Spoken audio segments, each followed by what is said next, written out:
Hello students, कैसे आप सब। Welcome to Lakshya Guru classes. Today we discuss about the digestion system in human being. बड़ा हम बात करने वाले हैं मानव में पाचन तंत्र के बारे में। तो मानव में डाइजेशन कैसे होता है, तो सिंपल सा क्वेश्चन, उसके स्टार्ट करने से पहले मेरा एक सिंपल सा क्वेश्चन है, why we take food. Simple सा क्वेश्चन है, हम भोजन क्यों करते हैं। हम भोजन क्यों करते हैं, सिंपल सा क्वेश्चन है बेटा मेरा, हम भोजन क्यों करते हैं। तो सिंपल सा आपका आंसर आता है कि जो हम भोजन करते हैं, उस भोजन करने के जो पीछे लॉजिक होता है कि हमारा जो भोजन है वो हमारी को क्या करता है, एक तरह से एनर्जी प्रोवाइड करवाता है, ऊर्जा प्रदान करता है। इसके अलावा हमारी बॉडी के जो एक तरह से जो रिपेयरिंग पार्ट्स होते हैं उनको रिपेयर करने का कार्य करता है। इसके अलावा जो हमारे शरीर की जो रोग प्रतिरोधक क्षमता है उसको एक तरह से मजबूत बनाने का कार्य करता है हमारा भोजन। यदि अगर मान लीजिए हम भोजन नहीं करेंगे तो क्या हो जाएगा, हमारे जो बॉडी के जो पार्ट्स हैं वो एक तरह से ठीक तरह से वर्क नहीं कर पाएंगे और हमारा जो शरीर है वो विभिन्न प्रकार के जो पैथोजेंस यानी रोगकारक जो जीवाणु हैं, विषाणु, इनसे एक तरह से संक्रमित हो जाएगा और हम बीमार पड़ जाएंगे। तो वहाँ पर सबसे बड़ा जो इंपॉर्टेंट चीज़ क्या है, वो हमारा भोजन है, यानी भोजन हमारे को अच्छा लेना चाहिए। तो सर हम जो भोजन लेते हैं वो भोजन कौन सा लेते हैं बेटा, हम लेते हैं बेटा बैलेंस डाइट। इसको हम क्या बोलते हैं, संतुलित भोजन या संतुलित आहार। अब बेटा मैं आपको बता दूं, जो संतुलित आहार होता है वो संतुलित आहार किसे कहते हैं, ऐसा भोजन जिसके अंदर विभिन्न प्रकार के कौन कौन से, मोस्ट रूप से 6 प्रकार के जो पोषक तत्व विद्यमान होने चाहिए। उसमें बेटा एक तरह से कार्बोहाइड्रेट भी होना चाहिए, उसमें बेटा कार्बोहाइड्रेट के अलावा उसमें प्रोटीन भी होना चाहिए, उसमें बेटा वसा भी होनी चाहिए, उसमें बेटा विटामिन्स भी होने चाहिए, उसमें बेटा खनिज लवण और इसके अलावा रेशे। इन सभी चीज़ें जो है वो प्रचुर मात्रा में होने चाहिए। ये सभी 6 प्रकार के जो तत्व हैं, पोषक तत्व, वो उसमें उपस्थित हों तो वो भोजन क्या कहलाएगा, संतुलित भोजन कहलाएगा, संतुलित आहार कहलाएगा। अब ये जो 6 प्रकार के पोषक तत्व हैं, देखिए ये जो बेटा 6 प्रकार के जो पोषक तत्व है, इनमें से अगर हम बात करें, ये स्टार्टिंग में मैंने 3 यहां पर पोषक तत्व लिखे हैं। कौन कौन से सर, एक तो कार्बोहाइड्रेट लिखा है मैंने, एक सेकंड प्रोटीन लिखा है मैंने, और लास्ट मैंने लिखा है यहाँ पे फैट यानी वसा। ये जो 3 प्रकार के जो पोषक तत्व है बेटा, ये ऐसे पोषक तत्व होते हैं एक तरह से, इनकी जो कौन से फॉर्म में प्रेजेंट होते हैं, ये कॉम्प्लेक्स फॉर्म में प्रेजेंट होता है, कॉम्प्लेक्स फॉर्म यानी जटिल प्रावस्था में वो प्रेजेंट होते हैं। और साथ साथ इनकी नेचर कैसी होती है सर, इनकी जो नेचर होती है इनसॉल्युबल होती है, इनसॉल्युबल। इनसॉल्युबल का मतलब क्या हो गया, ये एक तरह से अघुलनशील प्रकृति के होते हैं, अघुलनशील। जबकि अगर हम बात करते हैं किसकी बेटा, हम बात करते हैं विटामिन, खनिज लवण और रेशे की, तो ये हमारी बॉडी के अंदर कैसे होते हैं, एक तरह से ये सॉल्युबल होते हैं यानी घुलनशील होते हैं और आसानी से घुलने वाले होते हैं, और साथ में सरल प्रावस्था यानी सिंपल फॉर्म में प्रेजेंट होते हैं, सिंपल फॉर्म। तो 2 चीज़ें मैं लिखा रहे हैं, ये कौन से हो गए, घुलनशील प्रकृति के होंगे, ये घुलनशील प्रकृति के होंगे और साथ में सरल रूप में प्रेजेंट होते हैं। अब क्या होगा कि ये तो बॉडी के द्वारा आसानी से यूटिलाइज किए जा सकते हैं, ये बॉडी के द्वारा आसानी से अब्जॉर्ब भी किए जा सकते हैं, क्योंकि ये सरल फॉर्म में प्रेजेंट और साथ में घुलनशील है, विलयशील है, इसलिए इसको तो कोई तोड़ने की आवश्यकता नहीं है। लेकिन ये जो प्रकार के जो 3 nutrient element, carbohydrate, fat and proteins, carbohydrate, protein और वसा, ये जो 3 जो पोषक तत्व है ये हमारी बॉडी के अंदर कौन से होते हैं सर, एक तो मैंने आपको बताया जटिल प्रावस्था में होते हैं और साथ में कौन से होते हैं, अघुलनशील प्रावस्था में होते हैं। तो इनको बेटा विभिन्न प्रकार की जो एंजाइमेटिक प्रोसेस होती है, विभिन्न प्रकार के जो एंजाइम्स और जल, इनकी उपस्थिति में इन जटिल पदार्थों को सरल पदार्थ में तोड़ा जाता है। जैसे अगर हम बात करते हैं यहाँ पर, जैसे कार्बोहाइड्रेट की बात करते हैं, तो बच्चों कार्बोहाइड्रेट को किस में तोड़ा जाता है बेटा, इसको मोनोसेकेराइड में, मोनोसेकेराइड्स और या डाइसेकेराइड, कौन कौन सा बेटा, एक तो मैंने क्या बोला है मोनोसेकेराइड, या इसको डाइसेकेराइड, डाइसेकेराइड, इसमें इसको कन्वर्ट किया जाता है। अच्छा, प्रोटीन को किस में तोड़ा जाता है बेटा, प्रोटीन को अमीनो एसिड्स में तोड़ा जाता है, अमीनो एसिड्स में, इसको हम अमीनो अम्ल भी कहते हैं, अमीनो अम्ल। और लास्ट जो फैट है उसको किस में तोड़ा जाता है बेटा, फैट को तोड़ा जाएगा किसमें, फैटी एसिड्स के अंदर। फैटी एसिड्स मीन्स क्या होता है सर, फैटी एसिड्स का मतलब क्या हो गया, वशीय अम्ल में। अच्छा सर तोड़ा क्यों जा रहा है? क्योंकि ये जो जितने भी कंपोनेंट्स हम बना रहे हैं ना, ये सारे के सारे, ये कैसे है बेटा, ये कौन से सिंपल फॉर्म में प्रेजेंट है, सिंपल, और साथ में कौन से ये सोल्यूबल फॉर्म में प्रेजेंट है, यानी सरल व अघुलनशील ना होके कैसे हो जाएंगे, सरल व घुलनशील अवस्था में होते हैं, घुलनशील। ठीक है, अब बॉडी जो होती है, बॉडी में यहाँ पर इनको ये तोड़ने का जो कार्य, कार्बोहाइड्रेट को किसमें तोड़ा जाएगा, मोनोसैकेराइड्स के अंदर और डाइसैकेराइड्स में। ये जो कार्बोहाइड्रेट है ये एक तरह से मोनोसैकेराइड्स और डाइसैकेराइड में इसको कन्वर्ट किया जाएगा। प्रोटीन को किस में कन्वर्ट किया जाएगा, अमीनो एसिड्स में, अमीनो अम्ल में कन्वर्ट किया जाएगा। और जो वसा होती है, फेट होती है, उस फेट को वशीय अम्ल या फैटी एसिड्स में कन्वर्ट किया जाता है। तो बेटा ये विभिन्न प्रकार के एंजाइम्स होते हैं बॉडी के अंदर, एंजाइम्स। ठीक है, तो एंजाइम्स प्लस जो वाटर है, इस वाटर का उपयोग करते हुए इसको क्या किया जाता है, एक तरह से ब्रेक डाउन किया जाता है, इसको ब्रेक डाउन किया जाता है। तो सिंपल सा डिफाइन हमने बनाया यहाँ पे कि जटिल भोज्य पदार्थ जो होते हैं, उन जटिल पोषक तत्वों को एंजाइमेटिक जल प्रोसेस के द्वारा या एंजाइमेटिक जल अपघटन के द्वारा उनको उसके सरल यौगिकों में कन्वर्ट करना ही क्या कहलाता है, डाइजेशन कहलाता है। क्या कहलाता है, डाइजेशन। और जिस ऑर्गन्स में ये डाइजेशन की प्रोसेस कंप्लीट होती है उसको हम क्या बोलेंगे बेटा, डाइजेशन सिस्टम।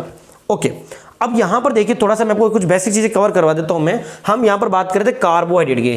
कार्बोहाइड्रेट बेटा किसे कहते हैं, कार्बोहाइड्रेट का मतलब क्या होता है सर, कार्बोहाइड्रेट, कार्बोहाइड्रेट का मतलब होता है ऐसे यौगिक जो कार्बन, हाइड्रोजन और ऑक्सीजन, ध्यान से सुनना, ऐसे कंपाउंड जो कार्बन, हाइड्रोजन और ऑक्सीजन के 1:2:1 से मिलकर बने होते हैं, 1:2:1 से मिलकर बने होते हैं, ऐसे यौगिक क्या कहलाएंगे, कार्बोहाइड्रेट। बेटा कार्बोहाइड्रेट 3 प्रकार के होते हैं, कौन कौन से, monosaccharide, disaccharide and polysaccharide. Mostly monosaccharide, disaccharide and polysaccharide है। मोनो मींस क्या होता है, देखिए मोनो मींस क्या होता है, मोनोसैकेराइड ऐसे यौगिक होते हैं, ऐसे कार्बोहाइड्रेट होते हैं जिसमें कार्बन नंबर जो है वो, कार्बन कितना होता है बेटा, 3 से लेकर 7 तक प्रेजेंट होता है। डाई का मतलब क्या होता है, अच्छा मोनो मींस अब कभी भी मत समझना कि इसमें कार्बन नंबर 1 प्रेजेंट होता है, ये ऐसा नहीं होता है, इसमें कार्बन संख्या 3 से 7 तक प्रेजेंट होती है। इस दूसरा डाइसैकेराइड है, तो डाइसैकेराइड किसे कहते हैं बेटा, डाइसैकेराइड का मतलब क्या होता है, ऐसे कार्बोहाइड्रेट जो कि 2 मोनोसैकेराइड के अणु से मिलकर बने होते हैं, 2 मोनोसैकेराइड। जैसे एग्जांपल भी देख लेते हैं, देखो मोनोसैकेराइड सबसे बेस्ट एग्जांपल कौन सा है, ग्लूकोज मॉलिक्यूल्स है, फॉर्मूला क्या जाएगा, C6H12O6 हो जाएगा। अब दो डाइसैकेराइड, जैसे 2 मोनोसैकेराइड, जैसे डाइसैकेराइड में कौन सा जाएगा, जैसे ग्लूकोज प्लस ग्लूकोज, जिसको हम क्या बोलेंगे बेटा, इसको हम आप क्या बोल सकते हो, सुक्रोज बोल सकते हो, तो ये डाइसैकेराइड हो गया। तीसरा पॉलीसैकेराइड, जब विभिन्न प्रकार के मोनोसैकेराइड्स, फॉर एग्जांपल जैसे इनकी संख्या आप 10 से लेकर के एक तरह से इनकी 1000 तक हो सकती है, ऐसे अणु जो है क्या कहलाते हैं, पॉलीसैकेराइड कहलाता है। इन पॉलीसैकेराइड्स जो है वो पॉलीसैकेराइड्स को हमेशा किस में तोड़ा जाएगा, मोनोसैकेराइड्स और डाइसैकेराइड में, जो कि कैसे होते हैं, सरल व घुलनशील प्रकृति के होते हैं। तो ये प्रोसेस क्या कहलाता है बच्चा, ये प्रोसेस क्या कहलाएगा बेटा, ये प्रोसेस कहलाएगा, इसको हम क्या बोलेंगे, डाइजेशन। अब ये दूसरा सब्सटेंस कौन सा है बेटा, प्रोटीन। प्रोटीन का मतलब क्या होता है, ऐसे कार्बनिक एसिड, ऐसे कार्बनिक यौगिक जो कि या जिसमें मोस्टली इसमें एक तो एमीन समूह प्रेजेंट होता है और साथ में एक कार्बोक्सिलिक समूह प्रेजेंट होता है, ऐसे यौगिक क्या कहलाएंगे बेटा, प्रोटीन्स कहलाते हैं। तो प्रोटीन किससे मिलकर बने होते हैं, अमीनो एसिड से मिलकर बने होते हैं। जब अमीनो एसिड्स की काफी लॉन्ग चेन मिलती है तब वो क्या कहलाती है, प्रोटीन्स कहलाती है। फेट यानी इसमें वसा, तो वसा को जैसे इसको फैटी एसिड में ब्रेक डाउन किया जाएगा, तो ये क्या कहलाता है बेटा, digestion system. Note the point फटाफट।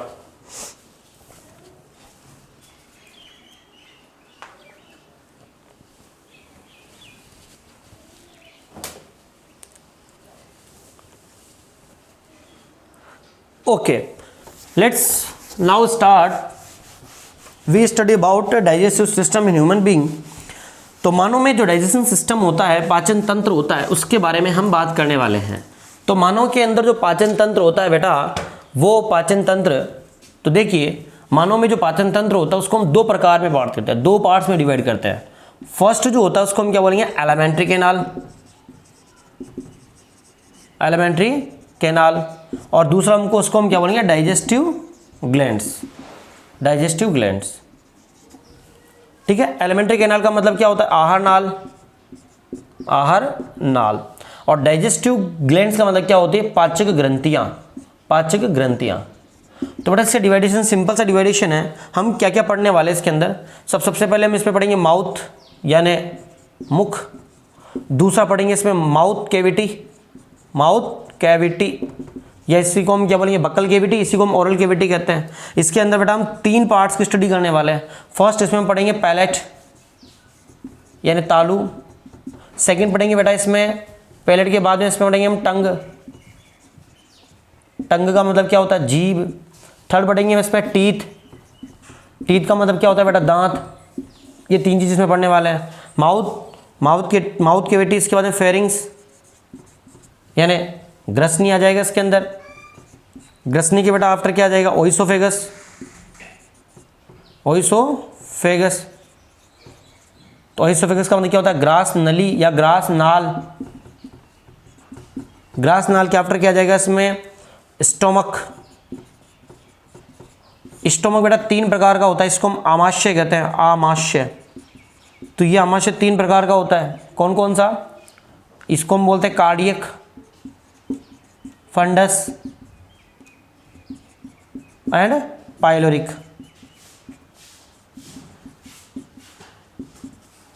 ओके। और थर्ड जो होता है बेटा इसको हम क्या बोलेंगे small intestine.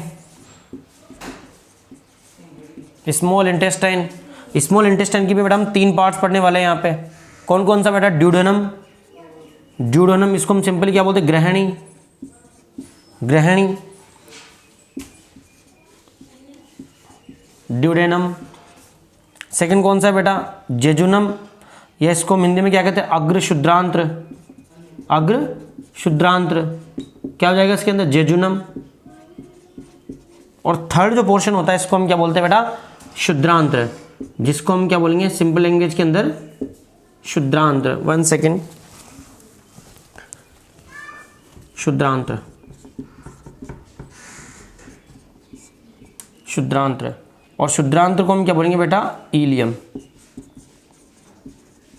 Ilium. Last time final जो अपने डाइजेस्टिव ग्लैंड्स होती है इसमें 3 प्रकार की डाइजेस्टिव ग्लैंड्स आती है अपनी। कौन कौन सी होती है बेटा? फर्स्ट जो डाइजेस्टिव ग्लैंड्स इसको हम क्या बोलेंगे सैलिवरी ग्लैंड्स, सैलिवरी ग्लैंड्स।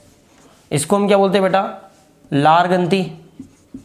पहली कौन सी आ गई लार ग्रंथि। नंबर 2 पे क्या आएगा लार ग्रंथि हो गई। दूसरी कौन सी पढ़ेंगे लीवर, इसको हम क्या बोलते हैं यकृत। तीसरी जो ग्रंथि पढ़ने वाले हैं वो कौन सी पाचक ग्रंथि, इसको हम क्या बोलेंगे पैंक्रियाज, पैंक्रियाज। इसको हम क्या बोलते हैं अग्नाशय,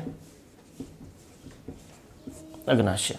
तो ये 3 पाचक ग्रंथियां और साथ में पहला पार्ट कौन सा mouth, number 2 mouth cavity, number 3 pharynx, number 4 ओएसोफेगस, number 5 stomach and number 5 stomach and number 6 small intestine and number 7 is, इसको हम क्या बोलेंगे बेटा लार्ज इंटेस्टाइन, लार्ज इंटेस्टाइन। मैं एक बार चेक करूँ कैमरा आ रहा नहीं आ रहा, बिल्कुल आ रहा है कोई दिक्कत नहीं है सर। ओके ये हो गया लार्ज इंटेस्टाइन, लार्ज इंटेस्टाइन। तो लार्ज इंटेस्टाइन को भी हम 3 पार्ट में डिवाइड करके पढ़ेंगे। तो फर्स्ट जो पार्ट होता है इसका उसको हम क्या बोलेंगे बेटा, इसको हम बोलेंगे सीकम। दूसरा होता है कोलोन और थर्ड क्या होता है रेक्टम।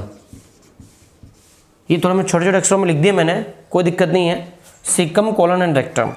और लास्ट 8 जो पार्ट है उसको हम क्या बोलते हैं बेटा बड़ी आंत। तो कि ये कौन सी है छोटी आंत है और ये कौन सा बताओ छोटी आंत, और ये कौन सा है बड़ी आंत है।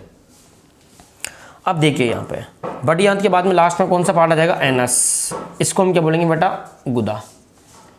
तो मानव के अंदर जो एलिमेंट्री कैनाल होती है आहार नाल होती है, वो आहार नाल देखिए इसके बारे में बात करते हैं। आहार नाल क्या होती है, फिर mouth, mouth cavity, pharynx, grass नली, इसके बाद आमाशय, छोटी आंत, बड़ी आंत और गुदा। इसके बारे में हम यहाँ पर कंप्लीट पढ़ने वाले हैं। एक बार स्क्रीनशॉट ले लीजिए फिर इसके अंदर कंटिन्यू करते हैं। ओके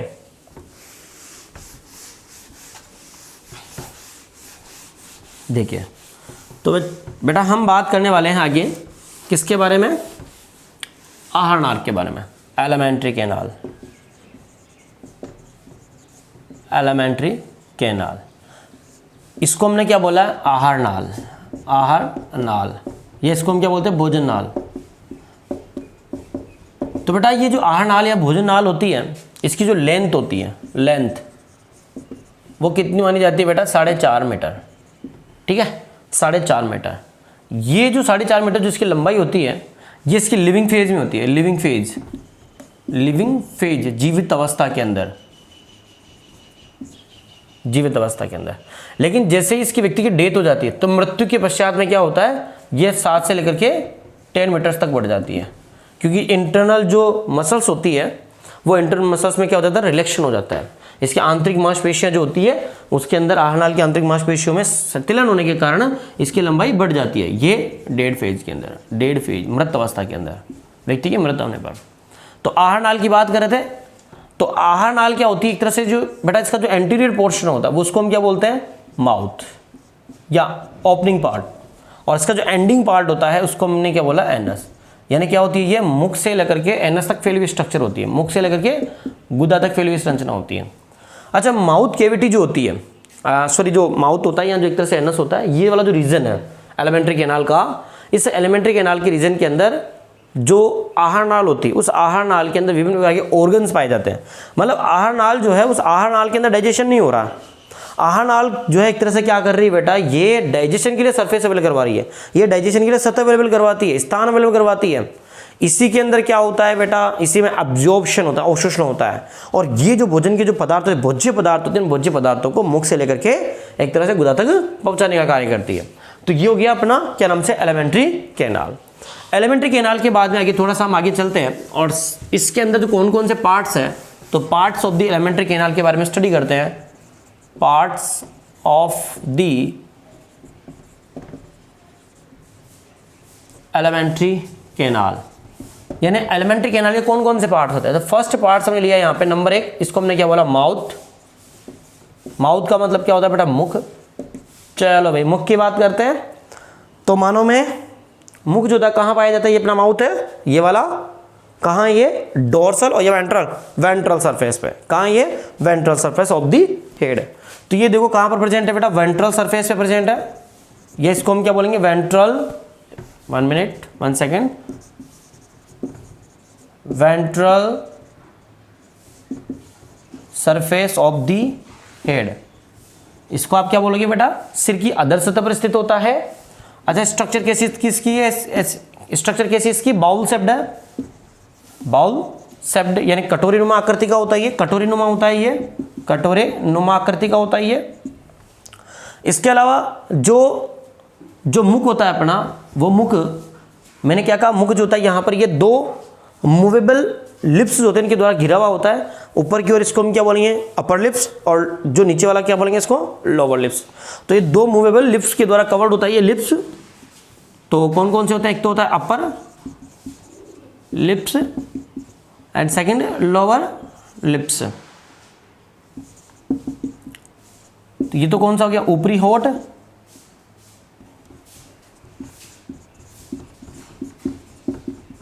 और ये नीचला होठ, इन दोनों के द्वारा गिरा हुआ होता है। अपना जो होठ होते हैं बेटा, ये जो होठ होते हैं, इन होठ का जो कलर होता है वो लाल होता है।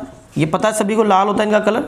वो लाल क्यों होता है, क्योंकि इनके अंदर जो है वो क्या पाया जाता है, इनके अंदर ब्लड वेसल्स प्रेजेंट होती है, ब्लड वेसल्स प्रेजेंट होती है। रक्त वाहिनियों की उपस्थिति के कारण कैसा होता है, इनका रंग लाल होता है।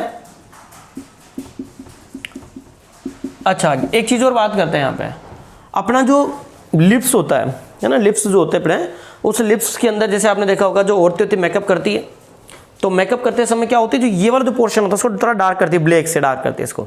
इस वाले पार्ट को हम क्या बोलेंगे, रेड बॉर्डर कहते हैं इसको। क्या बोलेंगे इसको, रेड बॉर्डर, रेड बॉर्डर। इसको ऐसे हिंदी में लिख लो, रेड बॉर्डर, सिंपल सी बात, रेड बॉर्डर, रेड बॉर्डर। तो बेटा अपने 2 पार्ट हो गए, कौन कौन से हो गए, देखो हमने माउथ के बारे में क्या पढ़ा, ये सिर की अधर सतह पे पाया जाता है। देखो क्या पढ़ा हमने, इसकी सिर की अधर सतह पर, अधर सतह पर प्रेजेंट होता है, पहली बात हमने पढ़ी। दूसरा कैसा होता है, कटोरीनुमा होता है, बाउल शेप्ड का होता है। तीसरी में क्या चीज़ पढ़ी, ये upper lips and lower lips के द्वारा घिरा हुआ होता है। इसके अलावा फोर्थ चीज़ हमने क्या पढ़ी, कि इसमें एक तरह से इसका जो कलर होता है लिप्स का, वो ब्लड वेसल्स की वजह से होता है। और इसमें जो लिप्स होते हैं उसमें जो स्किन है, उस स्किन को ब्लड वेसल्स को सेपरेट करने वाला जो रीजन होता है उसको हम क्या बोलते हैं बेटा, रेड बॉर्डर कहते हैं। क्या बोलेंगे इसको, रेड बॉर्डर कहेंगे। इसके अलावा लास्ट पॉइंट हम बात करते हैं माउथ कैविटी के बारे में, कि जो अपनी जो माउथ है, sorry mouth cavity not mouth, अपना जो माउथ है वो माउथ कैविटी में ओपन होता है, opens into mouth cavity, mouth cavity. यानी ये मुख गुहा जो होती है उस मुख गुहा के अंदर क्या होता है, ओपन होता है, मुख गुहा में खुलता है। ठीक है, ये तो हो गया अपने क्या नाम से माउथ के बारे में। अच्छा, वो कोई टेंशन लेने वाली बात नहीं है। आप जो नीचे अपने जैसे सपोज कीजिए कि सर हमारे एग्जाम में मान लीजिए क्वेश्चन आ जाता है और एग्जाम में हम इस तरह से करके आ गए तो हमारे तो नंबर कटने वाले, सीधी सी बात है, नंबर कटेंगे बेटा, क्योंकि ये तरीका सही नहीं है लिखने का। तो इसके लिए अपन क्या करना पड़ेगा अपने को, जो इसके जो नोट्स है, कुछ नोट्स जो है बोर्ड क्लासेस वगैरह, तो ये नोट्स भी आपको फ्री ऑफ कोर्स आपको अवेलेबल करवा दिए जाएंगे। तो आपको जो इसमें जो लिंक नीचे दिया गया जो लिंक है, उस लिंक के अंदर आपको टेलीग्राम लिंक दिया हुआ है, उस टेलीग्राम लिंक पे आपको क्या करना है, क्लिक करना है, उसको ज्वाइन करना है टेलीग्राम को। तो आप वहाँ पर एक तरह से PDF पड़ी हुई वहाँ से जाके डाउनलोड कर सकते हो, कोई दिक्कत नहीं है। हिंदी और इंग्लिश दोनों मीडियम में अवेलेबल है सेपरेटली। ठीक है, तो ये हो गया अपना क्या नाम से माउथ के बारे में। थोड़ा सा आगे चलते हैं नेक्स्ट, और इसको हम क्या बोलेंगे बेटा, माउथ कैविटी। देखिए माउथ कैविटी नंबर 2, मुख गुहा, माउथ कैविटी। बहुत इंटरेस्ट आएगा आपको पढ़ने में। देखो माउथ कैविटी की बात करते हैं तो जैसे अपन मुख को ओपन करते हैं, ओपन कर रहे हैं मुख को, ये लो सर इस मुख के अंदर आपको यहाँ पर एक जो गुहा दिखाई दे रही, कैविटी दिखाई दे रही है, स्पेस दिखाई दे रहा है, ये इसको हम क्या बोलेंगे बेटा, एक तरह से मुख गुहा कहेंगे। ये जो मुख गुहा होती है इसको एक तरह से शेर की गुफा मान लो आप। इसमें 2 रीजन है, एक तो ये ऊपर वाला रीजन है, इसकी छत है, और ये नीचे वाला छत है। ठीक है, तो ये जो ऊपर वाला पोर्शन है इसको तो मान लेते हैं क्या, रूफ मान लेते हैं इसको, ये हो गया रूफ, और ये नीचे वाला पोर्शन इसको मान लिया हमने फ्लोर। ठीक है, अरे इसको तुमने क्या मान लिया, फर्श मान लिया, और इसको तुमने क्या मान लिया, इसको छत मान लिया। अब देखिए अपनी जो मुख गुहा होती है उसके छत पे क्या प्रेजेंट होता है बेटा, तालू प्रेजेंट होता है। अपने जो दांत होते हैं ना, मतलब जो जीभ, अपने टंग जो है, इस टंग को आप थोड़ा सा अपने ऊपर छत की दीवार मतलब छत पे टच करो। ठीक है, आगे जब आप एंटीरियर पार्ट पे आप इसको टच करते हो तो क्या दिखाई दे रहा है आपको, थोड़ा हार्ड से स्ट्रक्चर इस तरह से, यहाँ वाला ये वाला जो रीजन है इसमें देखो यहाँ पे, इसके थोड़ा आप पीछे को लेके जाओ, जीभ को थोड़ा सा पीछे को थोड़ा सा टच करो, कैसा दिखाई दे रहा है, आपको स्मूथ दिखाई दे रहा है। तो ये जो वाला पार्ट है, यानी कि जिसका रूप वाला पार्ट है, रफ वाला पार्ट है, रूप वाला पार्ट, इसको हमने क्या बोला, छत। ये जो छत है माउथ कैविटी का, इसको हम क्या कहते हैं बेटा, तालू कहते हैं इसको हम क्या बोलेंगे, पैलेट। ये पैलेट बेटा 2 पार्ट में डिवाइड होता है, यहाँ पे 2 पार्ट में बटा होता है। एक तो आप जैसे इसको आगे की ओर टच करोगे, जीभ को आगे की ओर टच करोगे दांतों के पास में, ये वाला जो रीजन है यहाँ पर, इसको हम क्या बोलेंगे बेटा, कठोर तालू। क्या बोलेंगे इसको, कठोर तालू। और आप थोड़ा सा इसको पीछे की ओर टच करोगे तो कैसा सॉफ्ट होता है, इसको हम क्या बोलेंगे, कोमल तालू। कोमल तालू, कोमल तालू। अब ये जो कठोर तालू, इसको हमने क्या बोला, हार्ड पैलेट, हार्ड पैलेट। और ये कोमल, इसको हमने क्या बोला, soft palate. Okay, hard and soft palate, 2 प्रकार के पैलेट हो गए, हार्ड एंड सॉफ्ट है। अच्छा, हार्ड क्यों है बेटा ये, क्योंकि सर ये यहां पर हार्ड क्यों है, अभी चलो इसके बारे में भी 1 बाय 1 डिस्कस करते हैं।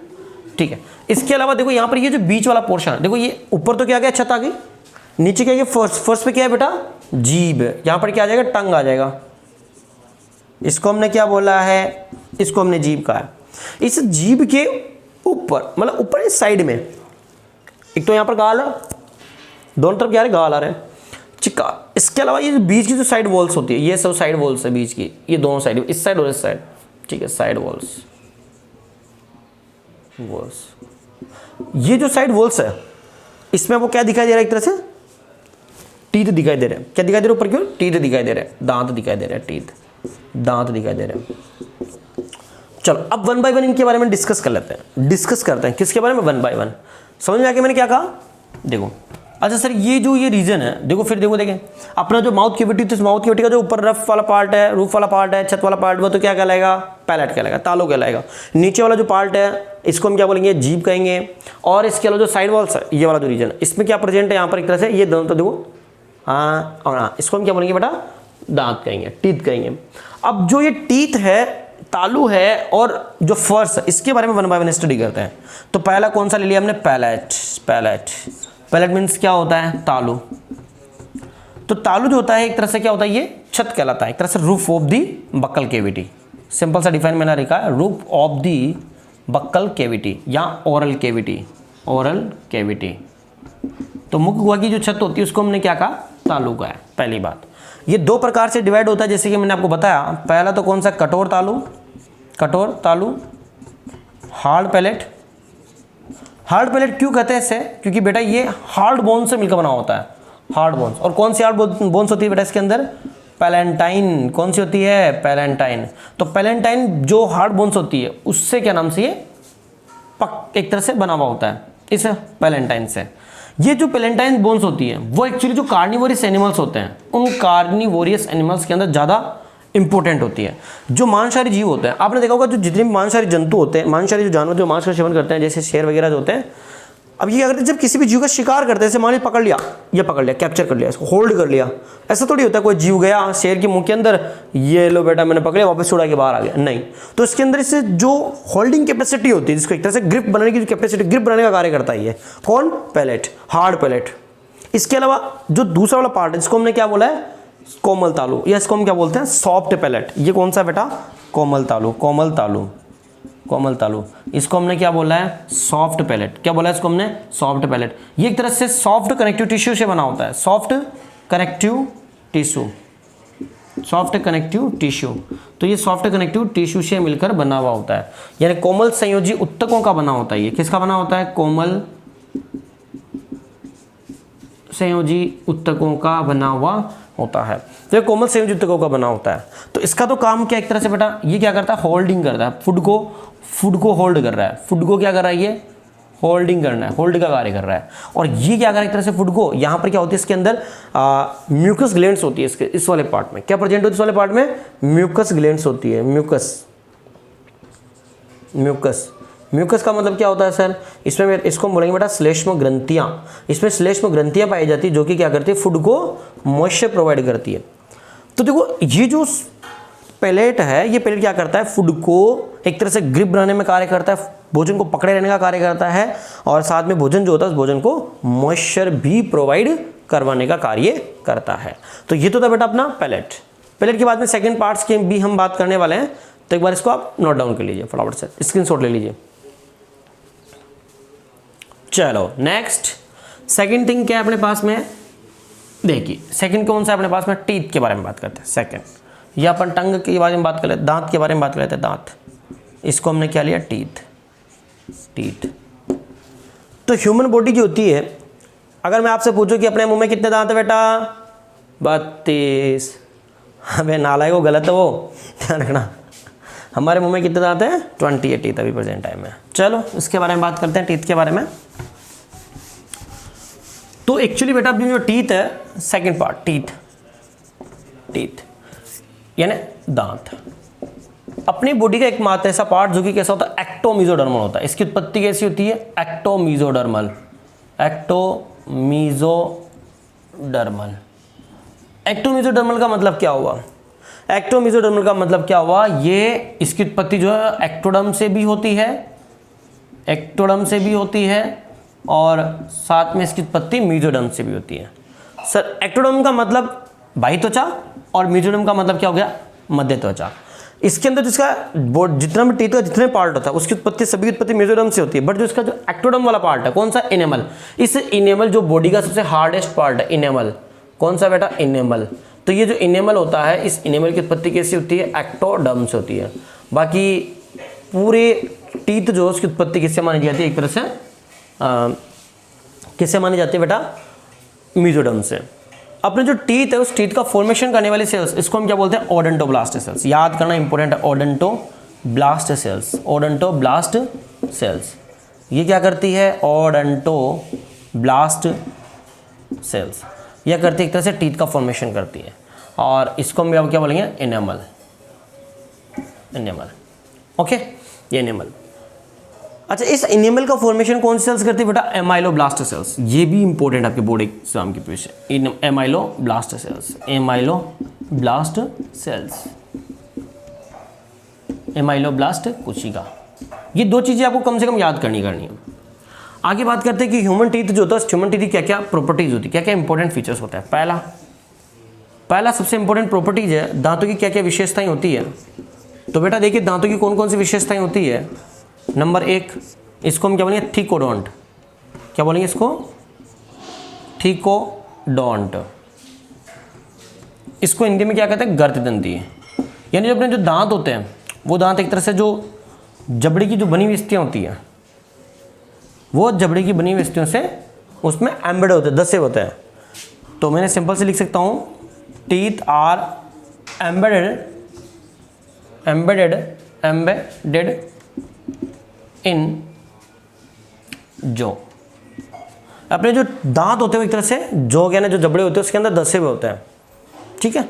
इसको हमने क्या बोला, एक तरह से थिकोडोंट। नंबर 2, इसको आप क्या बोल सकते, डायोफायोडोंट। डायोफायोडोंट मीन्स क्या होता है सर, डायोफायोडोंट मीन्स क्या होता है, इसको हम हिंदी में क्या कहते हैं, द्विबारदंती।